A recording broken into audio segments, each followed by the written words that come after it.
Welcome to the NHS Tayside Children and Young People's Occupational Therapy Services Guide to Using our Sensory Checklist and Results Sheets.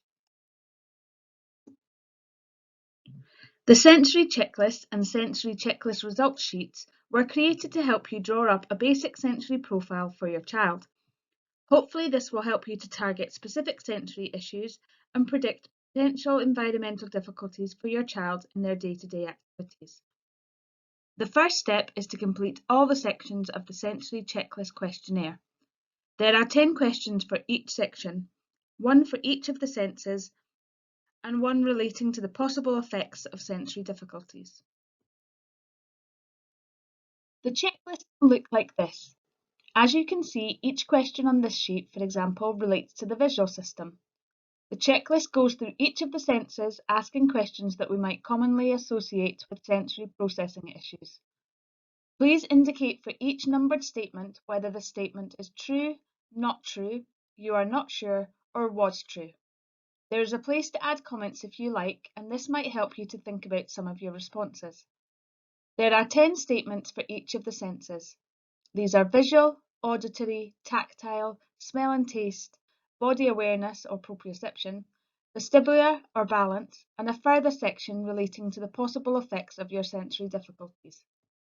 Once all questions are answered, go back and count up the number of ticks in the true column for each section. Write this number beside each section. Once you have totalled up all of the true statements for each section, you are ready to transfer these numbers onto the Sensory Checklist results sheet, which looks like this. You will notice there is no column for possible effects of sensory difficulties, but columns for each of the senses. If you have printed off a copy of the results sheet or drawn your own, please take the numbers from each sensory section and colour in that number of blocks in the matching column on the results sheet. So, for example, if you had 4 true statements in the previous visual section, you would colour in boxes 1 to 4 on the visual section of the results sheet. Do this for all of the senses and you will end up with a bar chart. Once you have completed this for all of the senses, you will see a pattern emerge, with areas of concern highlighted as larger columns within the bar chart. This should give you a good starting point as to which particular senses are an issue in the everyday life of your child. As every child is unique and individual, every child's bar chart will also look different. The higher the number in a column, the more likely this system is to be involved in your child's difficulties. Some children may have higher scores in only 1 or 2 systems, and this can help you to focus on the right ones. For example, with this child, we would be focusing on the tactile and body awareness or proprioceptive systems. Sometimes the answers will generate a chart with consistently similar levels across the senses. A fairly flat profile, such as this one, would indicate that nearly all systems are involved. If this is the case, we often suggest that you start with proprioceptive inputs, such as pushing, pulling, crushing, squeezing themselves into tight spaces, or carrying weight, for example. Proprioceptive activities can have a positive impact on all the other sensory systems. When children have this type of input, they are often calmer and perform better in their daily activities. You could also refer to the scores under the Was True column to help decide what system to target first. If you have a feeling that a different system is the best place to start, then please do that.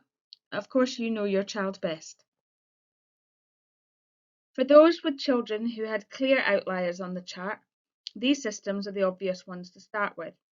You can explore them further by visiting www.nhsggc.co.uk/kids website. Please scroll down to Joining in with Sensory Differences and complete their sensory questionnaire, and then go on to look at relevant sensory systems and answer the questions. There you will find further information and lots of strategies to try. We suggest you pick 2 or 3 strategies that you think your child will participate in and start with these. You can also find further sensory strategies on our website, www.otcyp.scot.nhs.uk.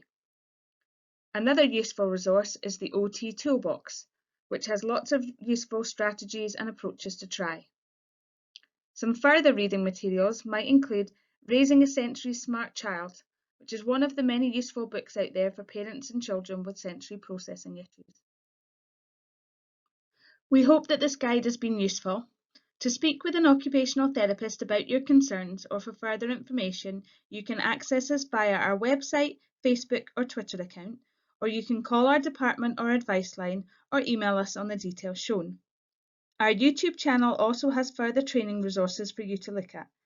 Please follow us on our Facebook and Twitter account for the most up-to-date information, and please do not hesitate to get in touch.